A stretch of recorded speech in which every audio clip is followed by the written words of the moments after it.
Welcome to the How Soccer Explains Leadership podcast, where we explore leadership principles through the lens of the beautiful game. Welcome to How Soccer Explains Leadership. Once again, we have a guest that I have no doubt that you're going to enjoy. I've had some good conversations with him, and every time I talk with this guest that you're going to meet in a minute, I just learn something, which is what I love doing. And so I hope that since you have downloaded this episode, that is something that you love to do as well. It's Mark Pease. He is a pastor of Hope Church over in Bradford, England. He has been a lifelong supporter of Leeds United, which if you haven't heard of Leeds United, you've been basically living under a rock over the last several decades, and especially the last couple years with the story that they have written over the last few years. Marco Bielsa is their manager, and we're going to be talking a lot about him today. So, stay tuned for that. But before we get there, I just want to remind you, if you haven't done so already, go ahead and subscribe to the show. This is something that if you love what you're hearing, you can subscribe. You won't miss an episode, and that's something that I invite you to do. I also invite you to join the Facebook group if you want to take this conversation to another level. I'm really starting to ask some questions of the people in that group and just really hopefully have a deeper conversation with all of you. If you have a question for me, or if you have a guest that you would love to have on the show, I'd love to have you give me an email at info@howsoccerexplainsleadership.com. So without any more from me, well, there will be more from me later, but without any more from just me, why don't we go ahead right now and introduce you to my friend Mark Pease. Mark, how are you doing today? Hey, Phil, how you doing? Greetings from the home of football. It is so great to have you on. I say this almost every show because it's true. I'm very excited to have you on here today. I think, as we talked about some of the things you might be able to talk about with us, I love what we landed on. So, Good. Before we get into that, though, Yeah. I just want you to briefly share your story. You are a pastor. I just love to hear your pastoral vocational journey because you haven't just been a pastor over the years. Your leadership experience, your family, really, and how you developed your love for Leeds United. Right, well, let me answer that last question first. How I developed my love for Leeds United, really, I lay squarely at the feet of my father. So whether it was by choice or force, I got there one way or the other. But anyway, my name's Mark, married to a wonderful lady called Hannah. We have 3 wonderful children, kind of either in or just about to embark upon the teenage years. Read into that what you will, but love them with all my heart. And yeah, for the past 20 plus years, I've been pastoring. And I'll just pause for a second, Phil, for you to come in and say you don't look old enough. Yeah, well, that is absolutely true, but Thank most you people very aren't on much. video, so most people are listening to this, so they'll just hear your voice, and the wisdom exuding out of your voice is something that they will have no doubt that you are old enough to do all that. So, yeah. So There you go. On voice, we have no doubt. Looks, absolutely. Go check out the video. You will 100% agree with that. I've got a face for podcasting. It has been said many times. Both But of yeah, us, both of us.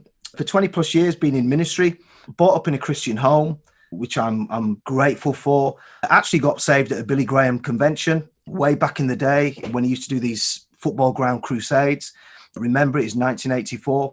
And really since that time, my faith was real to me. It just really was. And to cut a very long story short, went through school, college, went to university, enjoyed it, wasn't entirely fulfilled. And I just felt that there was that call, that vocation, and got into ministry really just through serving in a local church. And over those 20 years, I've really had the privilege to lead different churches in different cities around the UK, but also as well, maybe for some of your listeners, I got to spend 3 wonderful years in the US and part of a pastoral team in Houston. So between 2015 and 2018, we were there in the Lone Star State. And after that, we came back to the UK and we started to pastor a smaller church in the north of England. So we've kind of got experience of leading big churches, small churches, in between churches, and really the leadership principles that we've, I'd say, learned, but really, in all honesty, are still learning, because I think we always still learning, have been many and varied. And yeah, that's kind of a little bit about us. Yeah, I love it. And you glossed over really your love for Leeds, which I think that I think that may come through. That may come through as we talk, Phil. Yeah, I think so. It started maybe with your dad, who is also a good friend of mine. Yeah. But I think it probably has grown away from just being something that your dad loves over the years. Yeah. But with that, today, as I alluded to earlier, we are going to talk about the past few years in Leeds, which has been nothing short of really amazing. Incredible. Which is why Amazon Prime has made a mini series or two seasons of it called Take Us Home, Leeds United. If you have not watched that, I strongly recommend it. I just finished the second time through, and it's fantastic theater, really, which it has been, especially because it is a true story that has ended with their promotion to the Premier League this year. But before that, though, it's been quite a journey of not Premier League after being one of the most storied clubs in all of Europe, really, and in England especially. Yeah. But can you just set the stage for our audience? I'm sure a lot of the people listening really don't know the history of Leeds. And I want you to talk about that history, but also what it's been like to be a supporter of Leeds over those years. I look at the last few years being a Manchester United supporter, and my kids who are probably, I'm hoping it's not as long of a layoff, so to speak, that you had. But my younger kids are saying, was Manchester United ever good? Which makes me laugh, since they did make the Champions League, even though they just bowed out. But we're not going to talk about that today. But I do want to talk about that, which is really that story over the last 40 years or so that you've been a Leeds supporter, what that's been like, and really contrast that with what you've witnessed over the past few years under Bielsa. Absolutely. Yeah, I suppose a little context is good, isn't it? Because it just gives everything its proper meaning. We are, for those who maybe don't know, we are probably one of, not the eldest, but probably one of the most traditional, oldest clubs in the United Kingdom. We're celebrating our 100th year, our centenary year as a club, as a football club. And throughout all that time, we have never been the most fashionable club. We've never been we are quite a traditional blue collar city. Leeds, really. I suppose if I want to draw some kind of parallel, and I could be wrong here, but to take American football as an example, we're kind of like the Green Bay Packers. We're certainly not the Dallas Cowboys. And we've never had the resources that other teams have had. We've never really had the opportunity. We've always really felt like we're on the outside looking in. And football fans, being football fans, we've delighted a little bit in that, being a little bit different.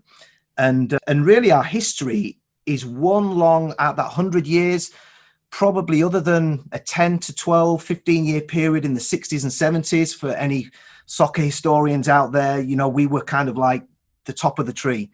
And then probably another 3 to 4 years in the 90s, pushing into the early 2000s, where we were in the Premier League. We made the Champions League semi-final. Apart from that time, really, we have been the definition, if you can Wikipedia and Google this if you like, we've been the definition of average.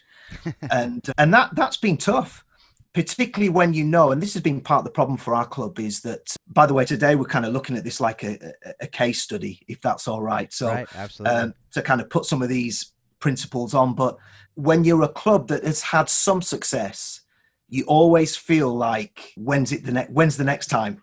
I suppose some fans have a sense of entitlement, feel that we should win everything, that every competition we ever enter.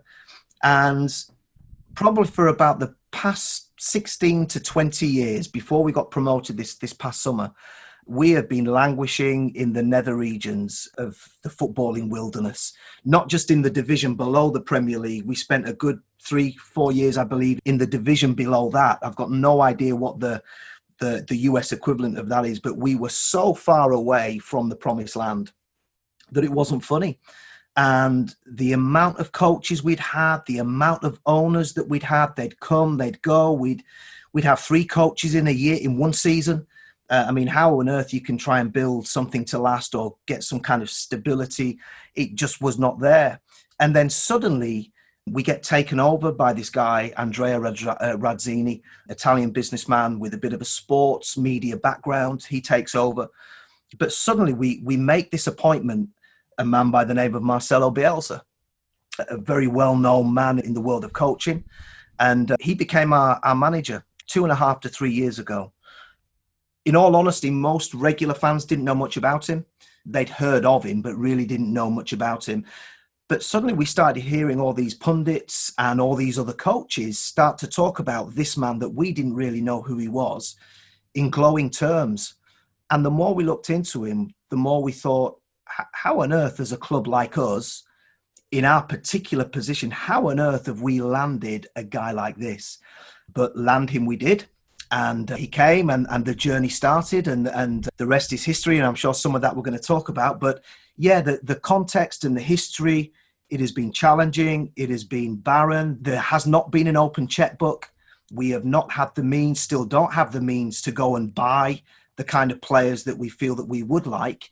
And yet, despite all of that, through really the talent of an incredible leader, I've got to say, watching this man over the last 2.5 years, I've taught leadership for years and I've attended so many leadership seminars. What I've witnessed is better than anything I've ever taught and anything I've ever heard in terms of tangible leadership principles being outworked and results being seen. It really has. And we are going to get into that, which I'm excited to do. One of the things, though, I did see on that Take Us Home documentary was Bielsa's wife talking about him. And you hear things and you watch things and you see the leadership in the movie and the show on the whatever, on the field even. But one of the things she said is he studied everything about Leeds as a city, where the people like to go, what they read, how people move through the city. If Bielsa doesn't fall in love with the city, he will not go. He won't go. Bielsa didn't go to Leeds for just the football club. Bielsa went to manage Leeds for the city as a whole. And then I also watched and seeing like that people saw him walking through the city and he was approachable. And is that something that being there, is that something that you have seen and felt as far as that he has made it? And the other thing that they talked about is he makes it everyone involved from top to bottom of the club, fans, supporters, kit men, administration. He makes sure that he's going around and meeting everybody and making everyone feel like they are part of the club, which he truly believes they are. Is that what you've felt as a supporter of the club in the seats as much as anybody else? Absolutely. I think he exudes humility. It's a bit of there's a tension really. On the one hand, he's all of those things. But on the other hand, he's a very private person. And so what he I suppose, is an introvert, really, if I was from the outside looking in.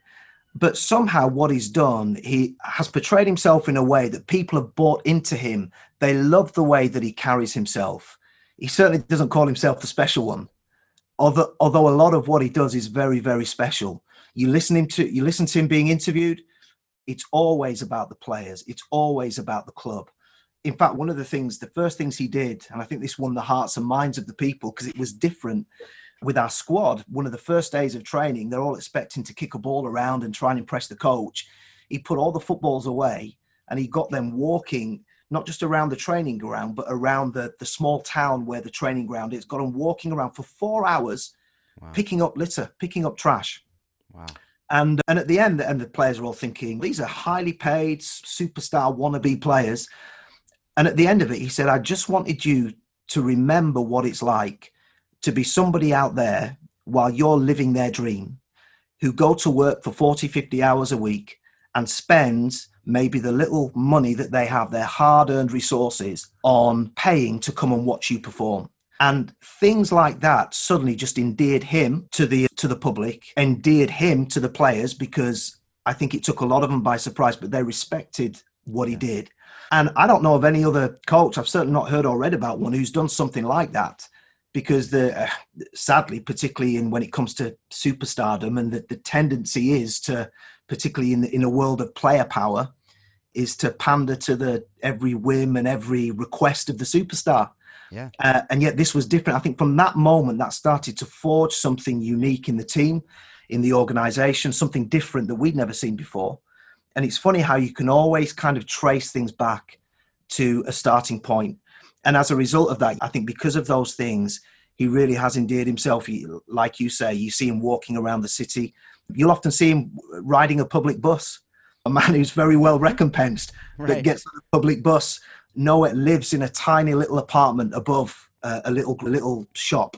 No airs, no graces. And I think certainly for Leeds as a city, I think he saw something in us that reflected some of the things that he stands for. And I also think as well that you look at his managerial history, his coaching history, he's coached at some big clubs, but he's never really coached at he's never going to be a Real Madrid manager. Right.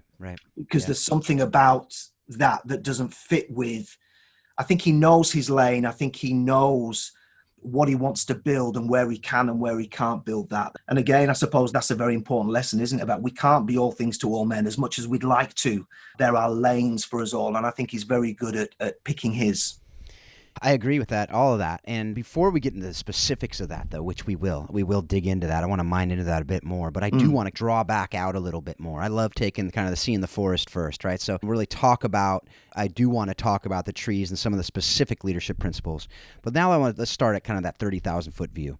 A lot of people talk about the importance of a leader, but how has Bielsa shown that a leader can actually be the difference in a squad and in a team and in a club and, quite frankly, in a city here? As you said, he has been a leader in the city well beyond the club. And I think part of that comes from the fact that Leeds is the fourth largest city in England, and it's the only major city to have only one club. So I think part of it comes from that. But can you just talk to that, speak to that from not just from football, but from just life and organizations? Can a leader, and how does a leader, we don't necessarily get into specifics of how does a leader do it, but with Leeds and with Bielsa, and have you ever seen that in any other organizations that you've led where the leader makes all the difference in the world?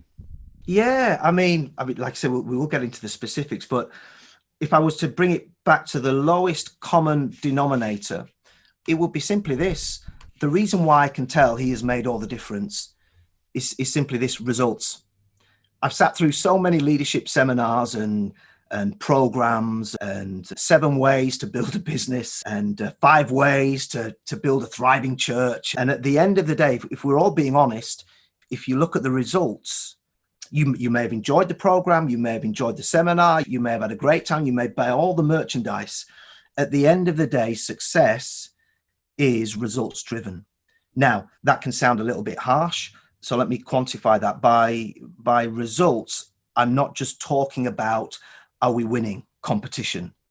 By results, I'm talking about, how are we doing as a club? How are we doing as an organization? Are we upgrading our skill sets? Are we becoming more compassionate? It's not just about, are we the biggest? Because actually, I think you can be the biggest and you can lose.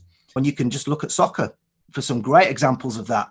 And so they just embark upon the managerial merry-go-round and buying success or attempting to buy success. I look at what he's done, what he's built, or what he's building, because he's only been here a couple of years. Right. And it must be working, because for 20 years prior to that, nobody's come close, which then begs me, okay, what is it that you're doing different? It's not that he's suddenly come in and just bought a whole new roster of players. Far from it. He's pretty much working with the resources that every other coach has had for the past 20 years and every manager has had for the past 3 or 4 or 5 years.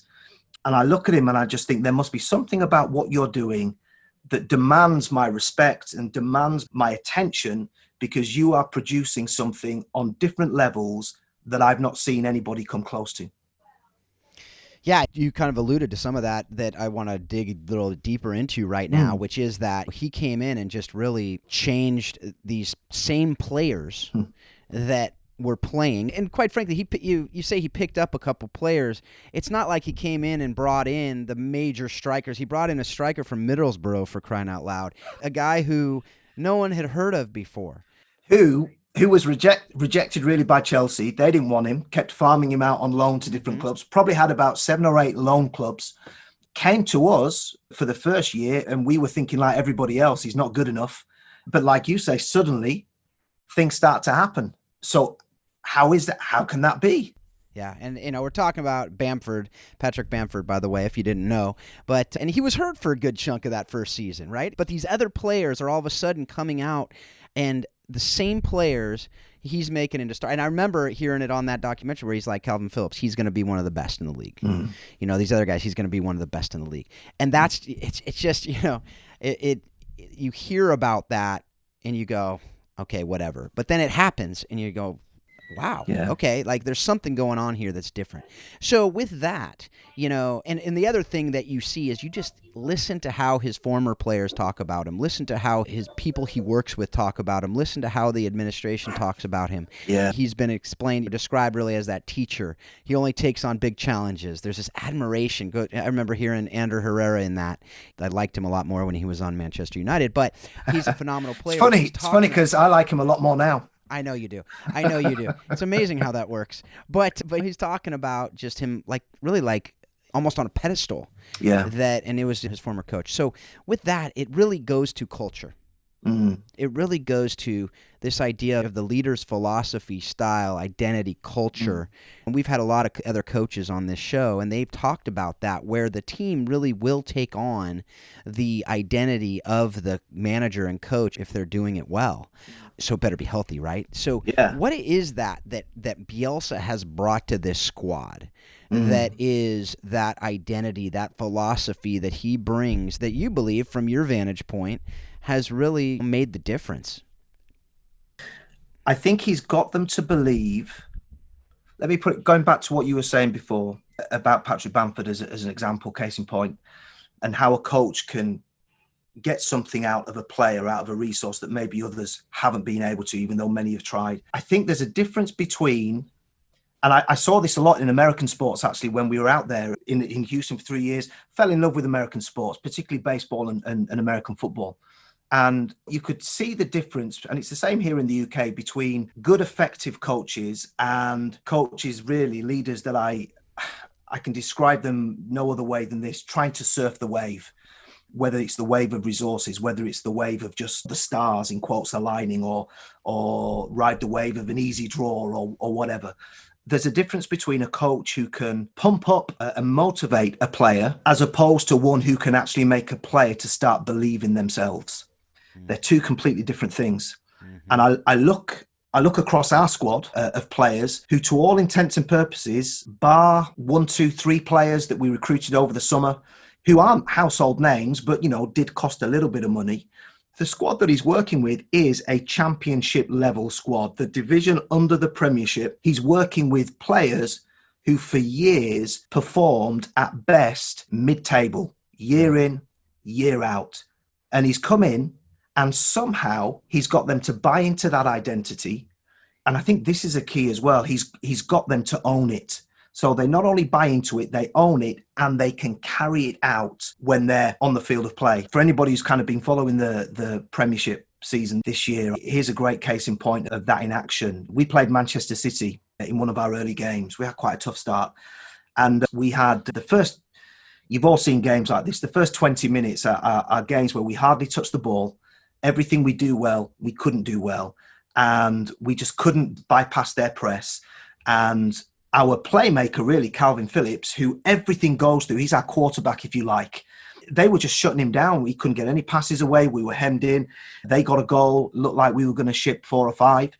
And then suddenly, you could see on the field of play, the players themselves starting to think, this isn't working.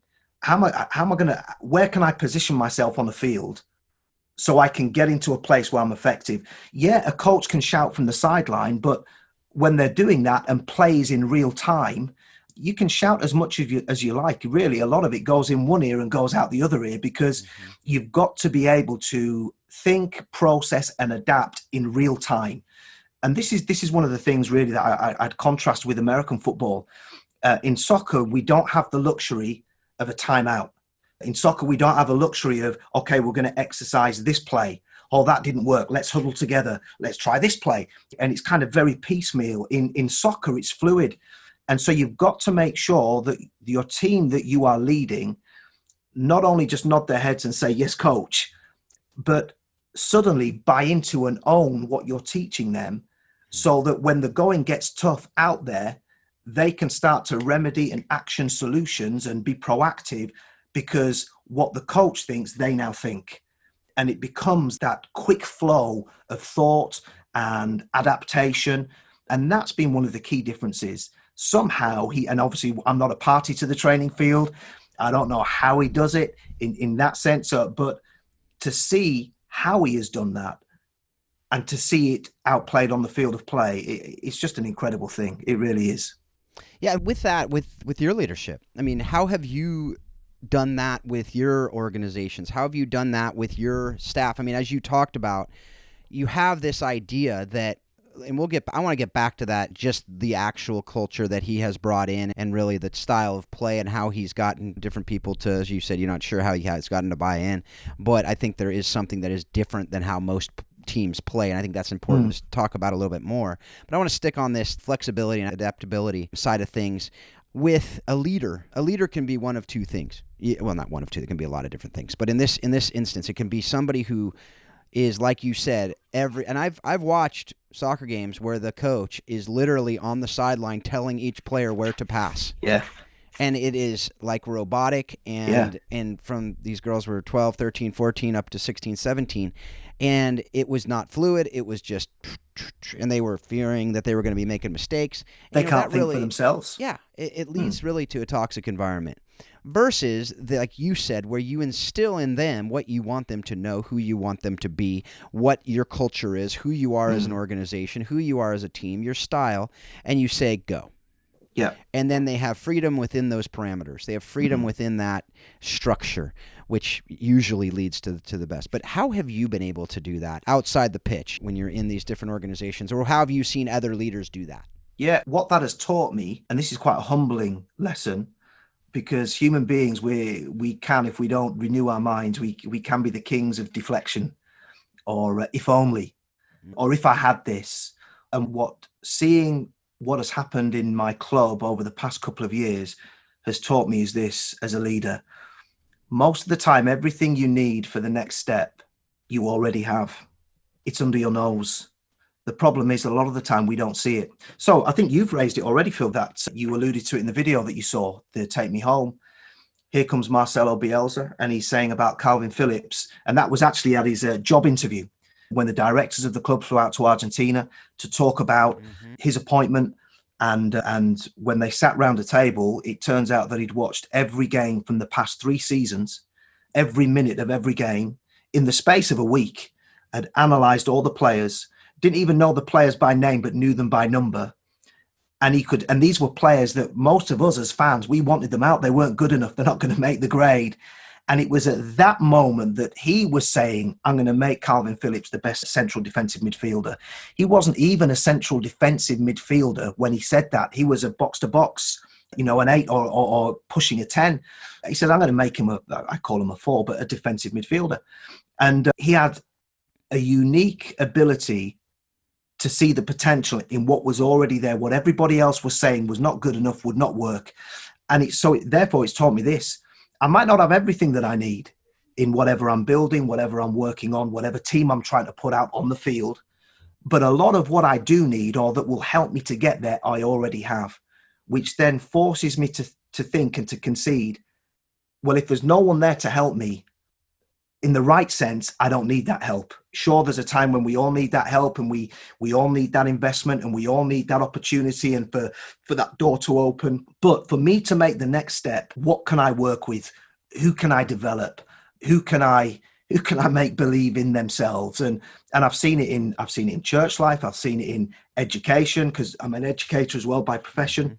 When you do that, and when the light switches on in that person, whether it be a player, whether it be a student, whether it be someone in your church family, when the light goes on and they realize that they can perform or achieve or do something that maybe for years they were told, or they were even telling themselves they could never be or never do.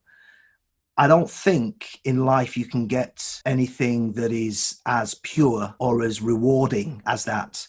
And so I really try and utilize that the best, because it's so easy to be cynical, to dismiss, to think, like I said earlier, if only, if only I just had a few more people, if only I had a few more resources, I could open this part to my business, and then suddenly we'd break through in that area. If only. You cannot live life, you cannot build in the land of if only.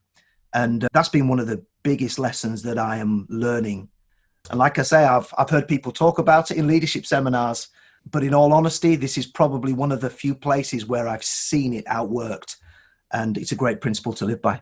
Yeah, it's interesting. And actually, the work that your dad and I do in international different Yeah. work going on all around the world in the context of orphan and vulnerable children, you hear that all the time. If only we had more money, if only we had more people, if There you only we go. had more of this.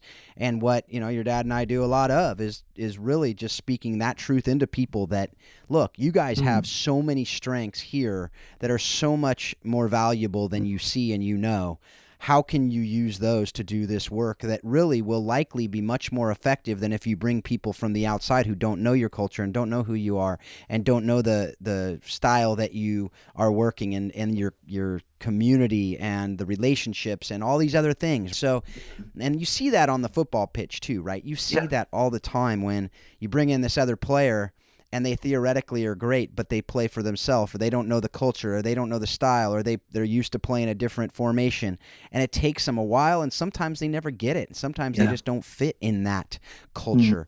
And so that's something that I absolutely agree on, and I have all kinds of memories we're not going to get into today on that, but I do want to get back to that DNA of the team, really that culture. And you talked about it earlier, and you alluded to it with Bielsa, where you talked about his humility.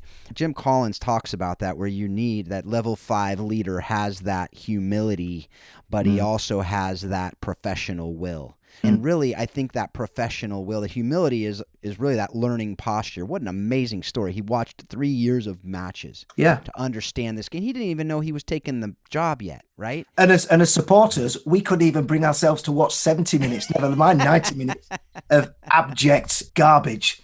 And in it all, could see the gold. And I'm aware that sounds like a cliche, but that is fact. That is exactly what happened. Absolutely. And it's true. And so as he comes in with that humility, but also he has that professional will. And with that professional will, he knows who he is.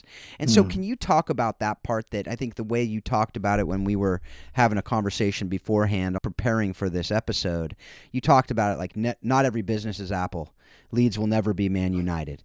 And those are very neutral comments. Some people would go, oh, well, why wouldn't you want to shoot? Well, you know what? You're just different.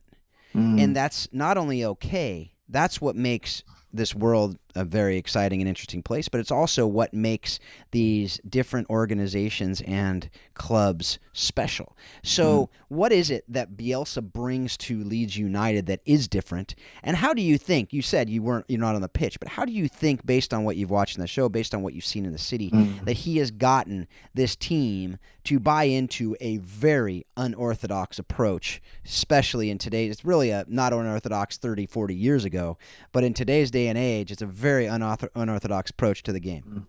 Well, that's a very good question. And it's a question which I think is very timely, because due to the wonders of podcasting, you and I can't guarantee when people are going to watch this or listen to it. So if I can just date stamp or time reference this, Leeds as a team at the moment, we've kind of hit a little bit of a sticky patch. We've had a couple of not great results. The league at the minute is very compact. So our position is, we're 2/3 of the way down the table, but it's all compact and a couple of good results. So nobody's panicking. But already amongst some of the fans, there's talk about it's not working. It's amazing how after 20 years where it definitely did not work, suddenly we're in a better place than we've ever been because of one man's vision. And people are very quick to throw the baby out with the bathwater, or suddenly to question what got you there.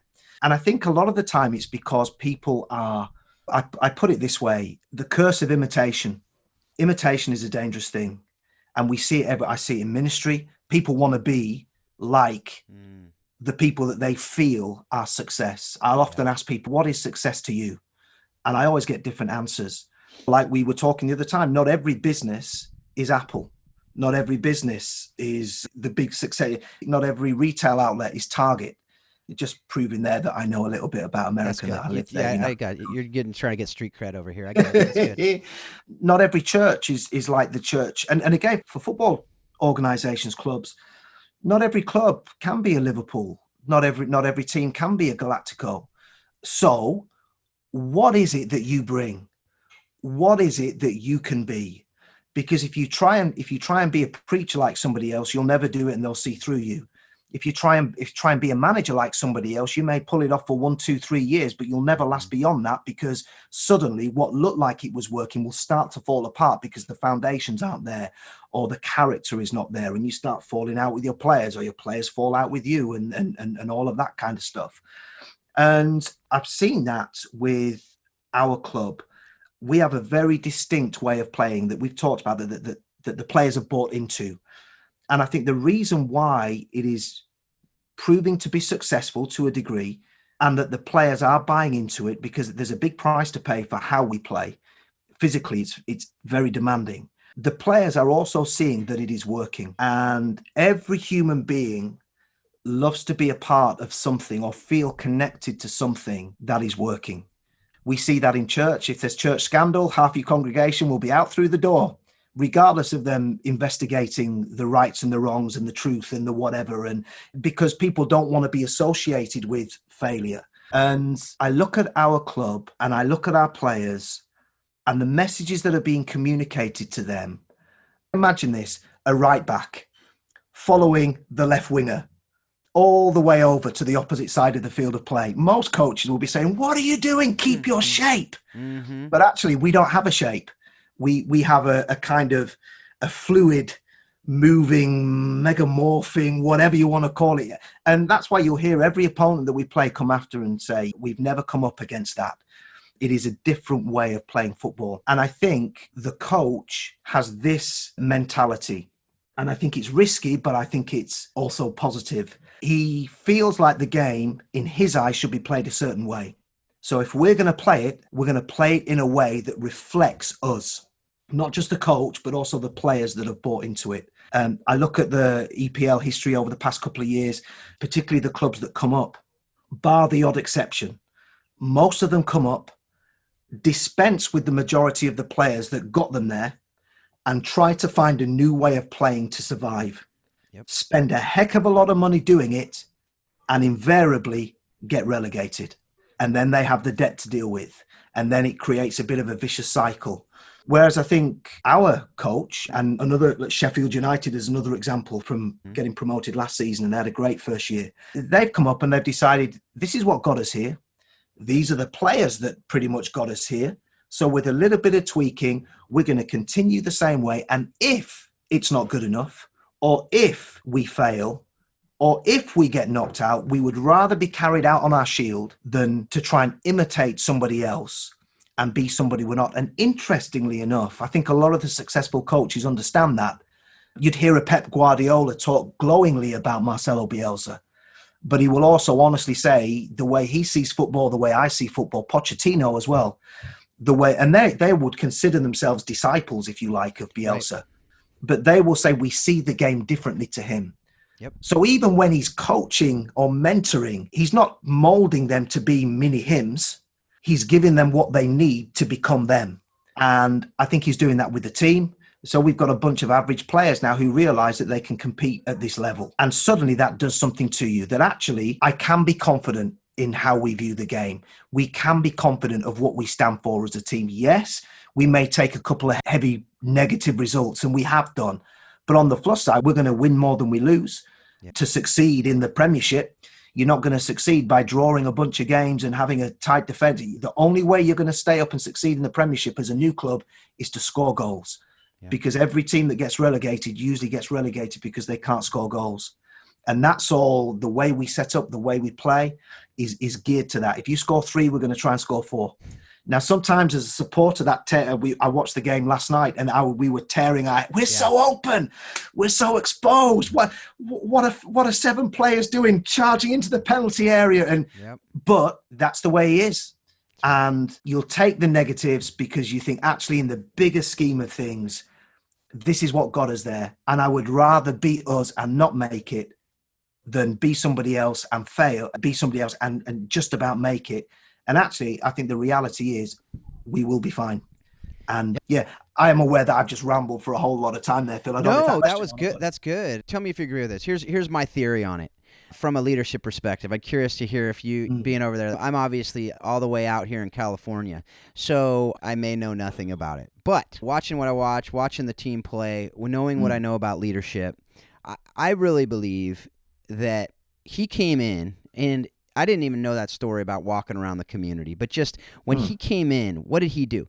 He didn't come in and just say, I know everything, I'm going to do everything. He hired a leadership team around him, or they did as a club as well, but he hired the people that he knew would come in, be stronger, smarter than him to be able to help round out his leadership. Do you want to know what's interesting about that? Sorry to interject. No, go for it. And you don't see this often.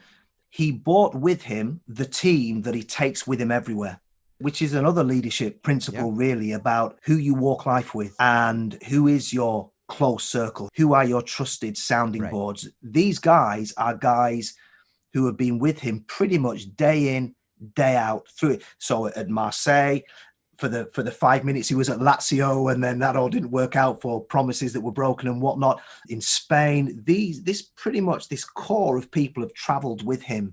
And there was only one guy in Leeds who he kind of brought into the team. And that, so he didn't bring in a lot of outside voices, but absolutely. Carry on, Phil.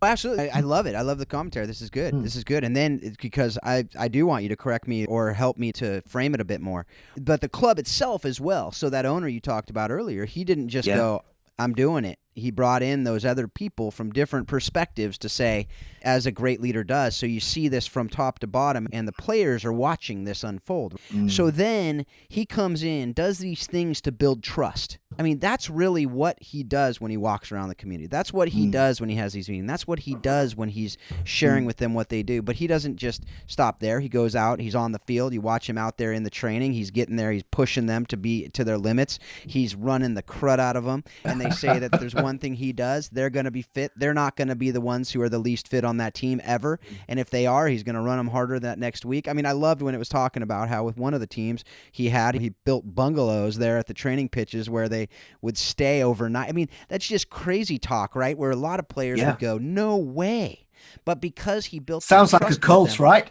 It sounds crazy, right? That's nuts, right? I mean, as in most players, especially a lot of them, like you said, they're prima donnas, but he brings in these players that he has studied, and he says, these are the players that are going to be my players. They're going to get, and I'm going to build trust with them.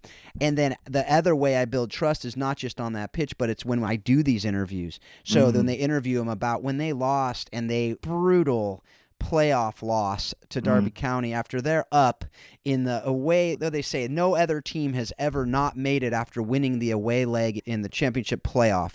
And they did. And what does he do? He comes out and says, it's my fault.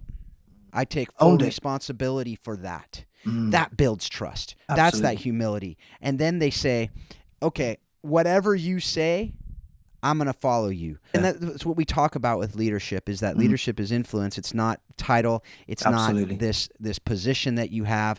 It is that influence. And I always have talked about it in the sense of, as a true leader, you help people want to do the things that you want them to do on their own when they want to do it. And because they see and they know not just, oh, we're going to win, but we're going to be better people, we're going to be better players, we're going to be a better team. And heck, you didn't say this, but they come out in the first match ever, or first match in the Premier League after winning promotion, and lose 4-3 against the defending champion. Liverpool, who was killing everybody last year, and not giving up a lot of goals, mind you. And this was before they had all the injuries to their defense, and they put up 3 on them. Like that says a lot. So anyway, what do you think of that? That was just kind of a little diatribe there, more than I usually interject. But I'm just curious what your thoughts are on that from a different vantage point and someone who has been right in the thick of it there. Yeah, I think that whole area of trust that you talk about is key, because it's the foundation that allows the players to perform.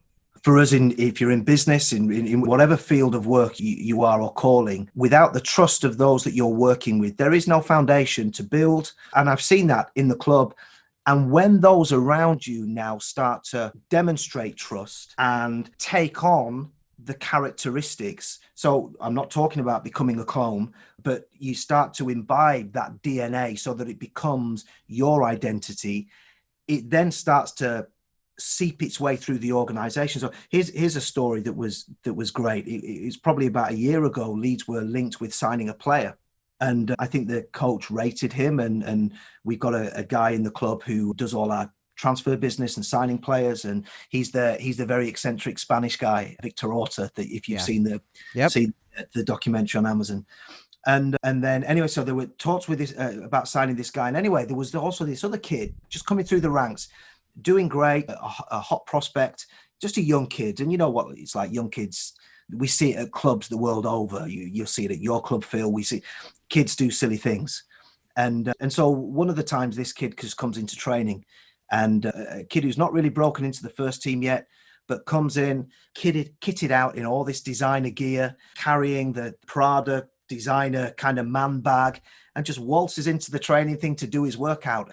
And a couple of the senior pros just pulled him to one side in a very calm, measured way, and basically tore a strip off him to say, listen, you might be able to do that elsewhere, but A, you've not earned the right to do that.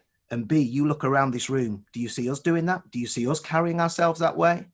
So the next time you come into this room, make sure you reflect who we are. And that wasn't the coach. That wasn't the leadership team hauling them into the disciplinary office and all of that kind of thing. But from that place of trust and confidence, and everybody now not just singing from the same hymn sheet, you know, that's you can sing from the same hymn sheet, and then you can put the sheet down and pick up another one if you don't like the song. But now suddenly the song, it comes from within, the vision comes from within. Suddenly now everybody's speaking the same language. And that's when I really believe that success, momentum, which is a huge thing when you're trying to build something, suddenly starts to increase. Yeah, absolutely. And I think that's something that, as you said, it stems from the trust, because if you don't trust the person, then you're not going to listen to anything they're saying. But if you do trust them and you see that they care, then you'll go to battle for them. Absolutely. And with them. And so with that, we talk about inspiration. Leaders inspire. And leaders inspire in different ways. But what does that look like with Bielsa? What does his inspiration look like? How does he inspire the team and the club, and really, quite frankly, the supporters as well, to be what they need to be? What does that look like? Yeah, I mean, it's an interesting one because, as I said earlier, he's a man of few words. I don't know if you've ever seen him interviewed after a match. Oh, I have. Absolutely. So it's he hard. looks like it's the last place on earth he'd rather be. He looks at the floor. He doesn't make eye contact. It's like he speaks in a very monotone kind of way. There's no emotion. Now, to put no emotion into the Spanish language is something, because it's a very melodic language. You know, it's not German. It's melodic. It's up and down, and it's emotive. And so actually all the stereotypical signs of charisma, the things that we've traditionally equated with, he's a charismatic leader. Yeah. He's an extrovert. Oh, my coach had them headbutting the lockers before they came out of the locker room. We're going to tear it up, and we're shouting in the face of the opposition. And actually, I think there's something in life about calmness, instilling calmness, that enables functionality. If you rely on emotion, if you rely on all those things that are here one moment and then gone the next, you can be up there and flat the next. You're in trouble. And I think one of the ways, he's not particularly hands-on, by the way, from what I hear and read and see in coaching. He's present, but he's developed, he's quite withdrawn in terms of day-to-day input with his players. But there's a way that he carries himself. There's a way that when he speaks to them and how he speaks to them makes the players feel like there is that connection. And that has got to be a difficult thing to pull off. And I'm not even saying that's what we should all imitate, because we can't all do that. If some of us withdrew from people, they'd think, why is that person so aloof? But he knows his strengths. I'm sure he knows his weaknesses. And so he's made sure he's developed his managerial leadership style amongst what he already knows he's good at and what he isn't. What he's not good at, he's not trying to bluff or fake or convince people that he is. Right. You know, good at. I don't know if that makes sense, but it does. It does. Yeah, there's a way that he carries himself that just makes his players believe it's okay and I am good enough. Yeah. And that is priceless. People will go the extra mile for you if, as a leader, you can make them feel like they're not being judged. And, you know, in sports, we're always being judged because you're on the team sheet one week and maybe not the next. But the amount of times I've seen him believe in people and nurture players through that we were ready to cast to the bench and never wanted to see them pull the shirt on again. Yeah. And suddenly now you look at them, you think, maybe they can do a job. And there is that quality of stillness, I think, that he brings. But anyway, I don't know what you make of that. I think that that's something that I agree with. And I think that one of the things we've talked a lot on the show is the idea of the different personalities and really studying your players. But it starts with studying yourself. Yeah. And I see with Bielsa a man who knows himself. And maybe he's faking all of us, but it just totally seems that he gets who he is. He knows who he is, and he builds that trust in the players, yes, but he is constant and he's consistent. And as you said, not every manager is going to be that guy. Not every manager is going to be that calm presence. Some of them will be that more, just that typical, quote unquote, typical inspirer. Like my personality is more of that, where I'm going to be more vocal. I'm going to be more of that out there in front of people leader. That he's really that leader who is just that quiet confidence that he is instilling, and that is what he is bringing to it. And it goes back to what we talked about earlier, to know who you are, to know your philosophy, to know what culture you are bringing to this, and to be consistent with that across the board. And one of the things that he said in that documentary really, I think, hit me, that this is why I believe what I believe about him, is he said, you can't convince the players of something you don't believe in. Absolutely. Right? And especially when you've built that trust with them and you are consistent with them. When you say something you don't believe in, it's obvious that you don't believe in it. But if you say stuff, if you built that trust with them over the time that you've been with them, and you say stuff, no matter how you say it, it will, or actually not no matter how you say it, as long as you say it in a way that is consistent with who you are with them, they will believe it and they will want to follow it if you are in fact that leader. So that's what I see with it. I don't know. Anything to add to that? No, I think that's exactly right. And again, I bring it back to where I started. You'd never have to look too far in life to see whether something's working or not. In sports, decisions are made sometimes too hastily, but people are concluding this is working or this is not working. Time for him to go.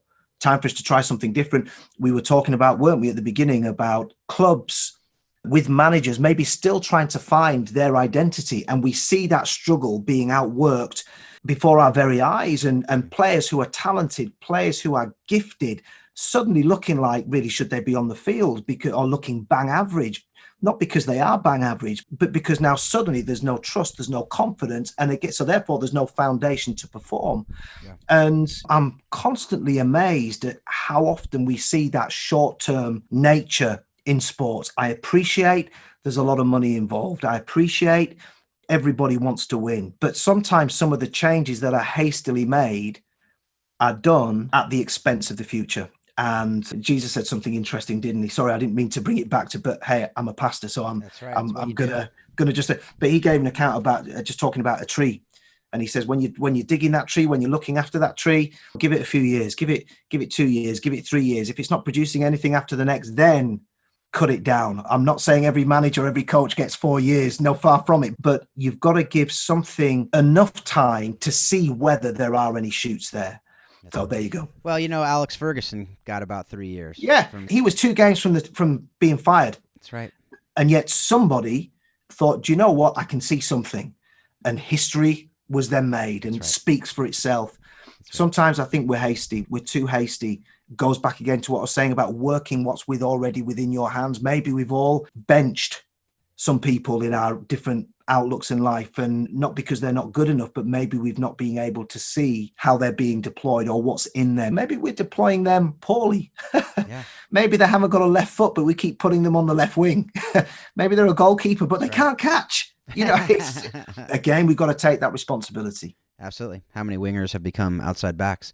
So with that, you talk about the future. Here's the thing about a lot of these, whether you want to call them celebrity leaders or just very strong leaders in organizations that have turned it around and developed a culture that is unorthodox, that is different.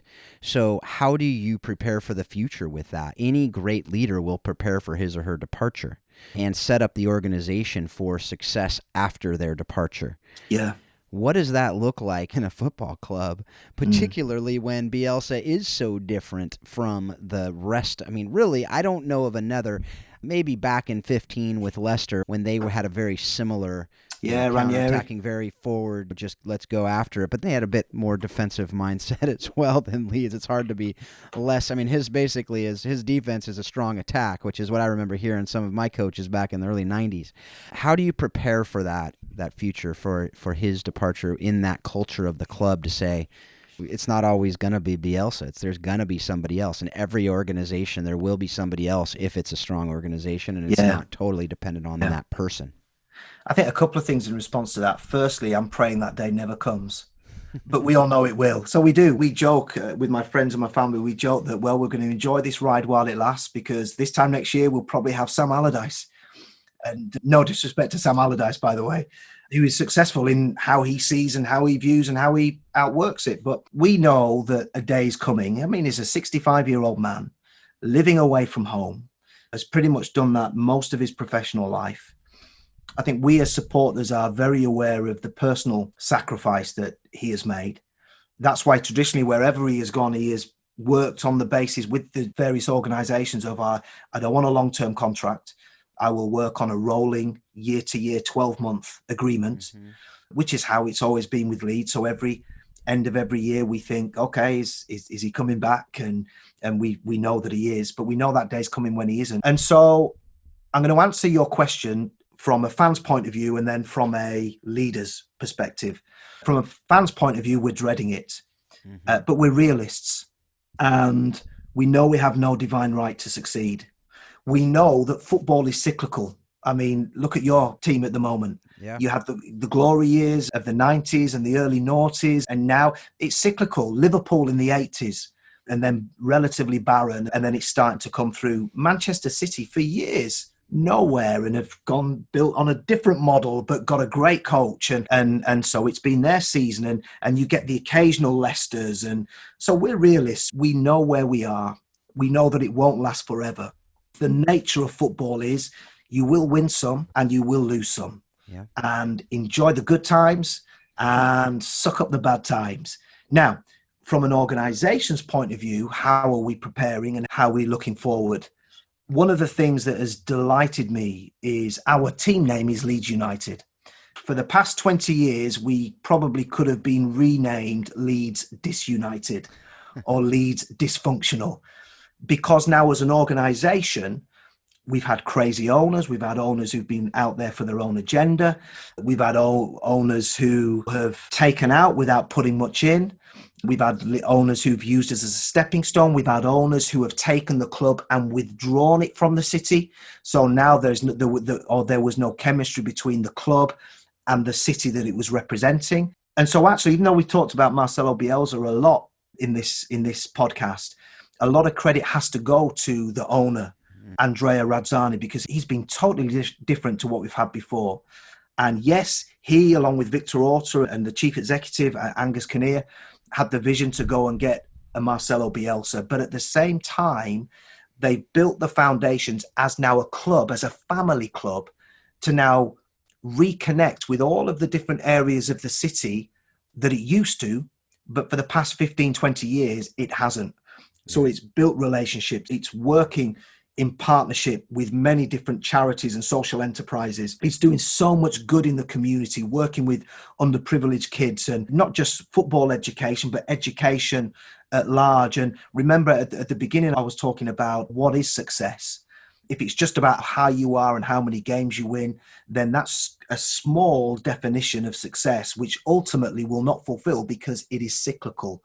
But now if you add into that other areas, which maybe aren't celebrated as much from the TV screens and from the bleachers and the stands and all that kind of stuff, but you see, here we are contributing to a city. Here we are contributing to a community at large. And here we see now the community connecting with us and buying into us. Then you start to see success that I believe that has every chance of being longer lasting and more fruitful. So I think all those building blocks are being put in place.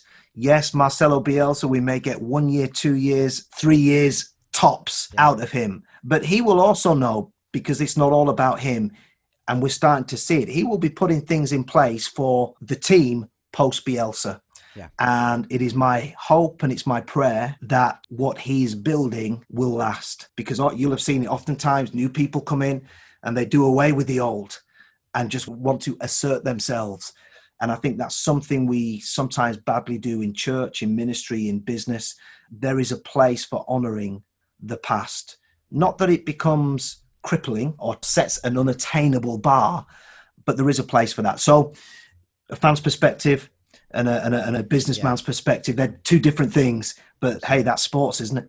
Absolutely. And I also think that talking about sports, unfortunately, and maybe fortunately, depending on which side of it you're on, when a new manager comes in, they typically completely change everything. And when it was a healthy culture before, that could be really bad for the organization. But when it was a toxic, unhealthy organization before, then it's usually a good thing. And so you even see that with toxic organizations. When a manager comes in who has a healthy mindset, that team usually has a bounce where they'll win a bunch of games. You saw that with Solskjaer coming in after Mourinho. But the interesting thing you talked about with Bielsa is when you have a humble manager, they'll usually come in and be able to examine and analyze. The best leaders that I've seen come in and say, okay, what are the really, really good things about the culture currently? How can we maximize that and make it our own? It's interesting, one of our old, and this relates to a lot of different things, and we'll kind of end on this and then come into the next question, which are the last couple questions I have for our guests. But it was actually one of our former guests, Eric Pfeiffer, who we had this chance meeting in the airport, which was a pretty amazing story in itself, but we won't get into that. But he had me share about when I had taken over the organization that I currently run, and I say taken over, it wasn't a coup, it was actually just, that's how it happened. and he said, talk to me about your vision. And so I shared the vision, and he goes, that doesn't sound like your vision.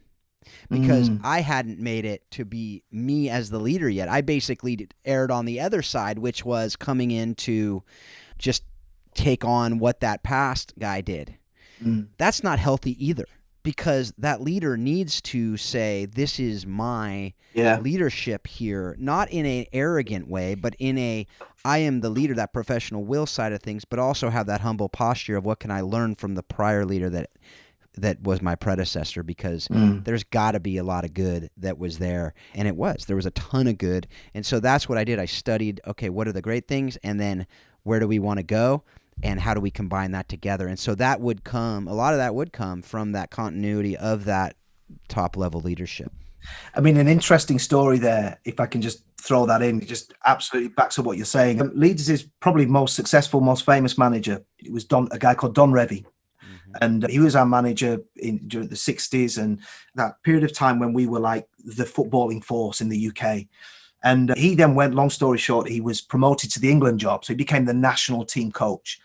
His replacement was a football coach that I'm sure many of your listeners will have heard of, a wonderful guy called Brian Clough, full of charisma, very talented, well respected, had a particular view about how the game should be played, which was at odds with how Don Revie, our previous coach, felt the game should be played. And going back to new coming in and not being able to handle the old, it's kind of folklore now here in the UK. But one of the first things he said to the players in the first training sessions, because he thought that Leeds were a dirty team, an aggressive team, that they won really by bullying rather than playing the beautiful game. And so he said to these players who were Norman Hunter, Billy Bremner, household names, footballers who will go down in the Hall of Fame. And he said right then, and I'll clean up what he actually said, but he said, you might as well throw all your medals in the bin because you've only won them by cheating. Now imagine saying that to now your resource that you're working with. Right. Suddenly now there's a chasm between the coach and the players. It doesn't matter how great your insight is, doesn't matter how great you are at analyzing and making decisions and strategically tweaking and doing. He had now alienated himself from his resource. And as a result, he lasted 44 days and got fired. So that all ties in with what you were saying there about embracing, learning. Yeah, you may think differently about A, B, and C, but just because somebody else thought differently doesn't mean that they were wrong. Maybe there's things that can help you crystallize and all that kind of stuff. So yeah, absolutely agree with that. Definitely. There actually is a movie about that entire story. I can't say the title on this show because it may post into the explicit category, but I will put it in the show notes. Absolutely. And you can check it out. It's a good watch. You can check it out. It is a great film. So the last couple questions. One is, how have you applied the lessons you've learned directly from the game of soccer in your marriage and parenting in your home using these things you've learned? Yeah, if I was to bring it down to one thing, which I've tried to live my life by before I came across this phrase, which actually is the club's phrase. We have this saying, and it's simply this: side before self. In everything that we do, side before self. So as a team, we are not a team with a star player that we build around. That's not us. We certainly don't have the budget for that. Quite frankly, I'm quite relieved we don't have the drama that comes with that and all of that, things being played out in the media and all. But that whole thing about side before self, there are great things that I bring to the table as a player, but it's the team. And so as a father, as a mother, no, I'm not that kind of guy. Yes, you're not that yet. As a father, as a husband is what I was going to say. Even as a leader, as a pastor, I always have to ask myself, okay, am I making this decision because it makes my life easier? It reflects well on me. I remember one of the first, I don't know if I should be saying this, but I remember one of the first staff meetings. I was saying earlier on, I've led churches of all sorts of shapes and sizes. One of the biggest churches that I led was in England, and it was 1,000 people, which for UK churches is pretty big. Hannah and I have I love my wife. We're married 21 years, and we're very open. And so we took over this church. The first staff meeting that we had, we were all sat in the boardroom, and I don't know, 15 or so people just in a team just sat around that table. And we're making plans and we're doing all this and what should we do and initiatives and all of that. And suddenly my wife and I were always bouncing ideas, agreeing, disagreeing, challenging, pushing back, but in a healthy way. Mm-hmm. And we were aware that as time was going on and we're asking people for ideas, the only two people, everybody was chipping in. After about 10, 15 minutes, the only two people around the table talking were my wife and I. And it went something along this. Well, I think we should, along these kind of lines. Well, I think we should do this. No, I don't think we should do that. That's not going to work, is it? I mean, why would you want to do that? Well, I want to do that because I think this could happen. And suddenly there was just silence around the table. And what that showed me was how uncomfortable many people are in disagreement. If you cannot be comfortable in disagreement, you'll never build anything. As long as disagreement doesn't become personal. And so as a husband, as a leader, I now have to make sure that I listen and I take it at face value. You'd be amazed the amount of husbands who try and shut their wives down because they would rather be seen to be right rather than actually be right. Yeah. They would rather be seen to have the idea when we all know it came from her. And that whole ethos of side before self, the decisions that I make for my children, it's because I want them to succeed. I want them to fulfill all that as a believer, what I believe God has placed in them. The decisions that I make career-wise, the decisions that I make, I don't want to build something that's at the expense of my family. The most precious side that I will ever be a part of is my family unit. So now I've got to make sure that what I'm building out there in work, in business, in ministry, am I putting another side above the side that really counts? Yeah. And when you can get that right at home, rather than that being a hindrance to what you're trying to build, actually, it gives you the trust, the confidence, and the platform to build effectively. So I don't get it right all the time, as Hannah would say if she was on this interview with us. So forgive me, everybody. I'm striving to be a better the husband that you all are. I don't get it right all of the time, but that is something that I try and come back to: side before self. Yeah. Nobody wants to win alone. You win alone, you'll be lonely. So yeah, that would be the thing that I try and live by. That's fantastic. And there are so many opportunities, both on the soccer pitch as well as in the home, to put self before side. Absolutely. And to have a healthy team, to have a healthy, just the way you can, as leaders, if you're doing that, you're not leading. And just plain and simple. And the other thing you said there is that conflict, that healthy conflict that's so important. And there's one of my favorite quotes on teamwork and leadership and just the healthy teams is by Patrick Lencioni, where he said, when there is trust, conflict becomes the search for truth. Mm. When there's no trust, conflict becomes politics and having to be right. There you go. And I think that is so important for leaders to know and to remember. And then the other thing that he talks about is if it's a healthy, great meeting, there's nothing left to talk about after the meeting in the hallways. There's no talking behind the backs, no other things.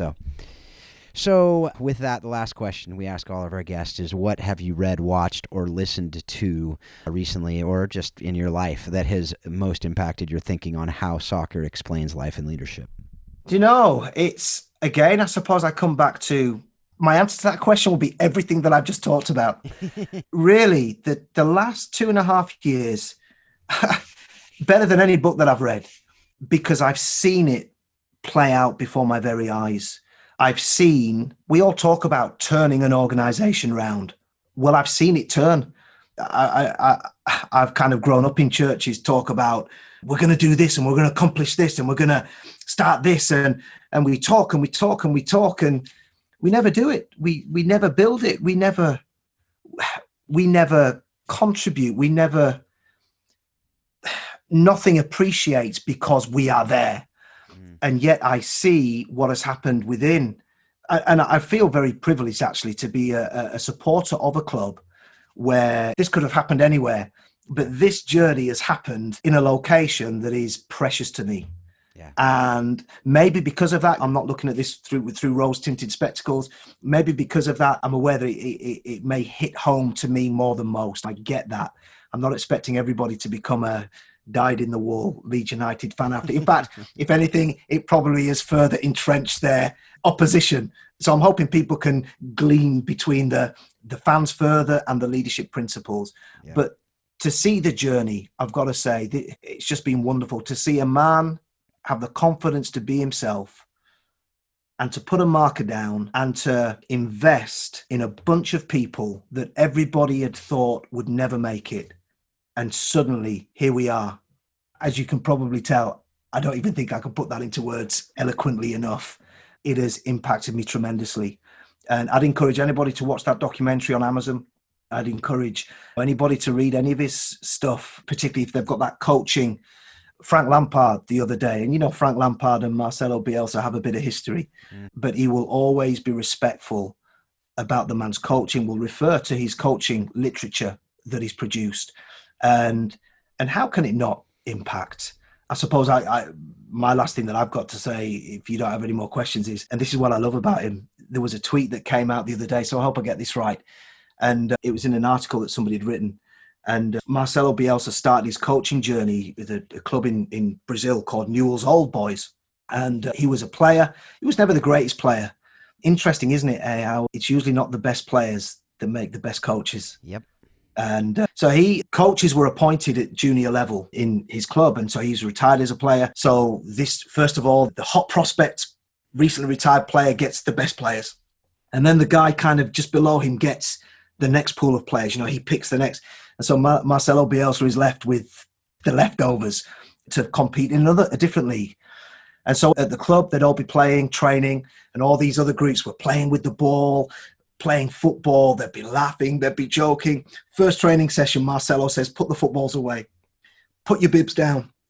And he says, for this whole session, I just want you to run. So they ran. Next day, I want you to run.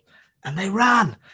Third day, same again. And by now, the kids are saying, why are we doing all this running? Why can you not see them over there? They're playing, they're having fun, they're learning, they're doing shape.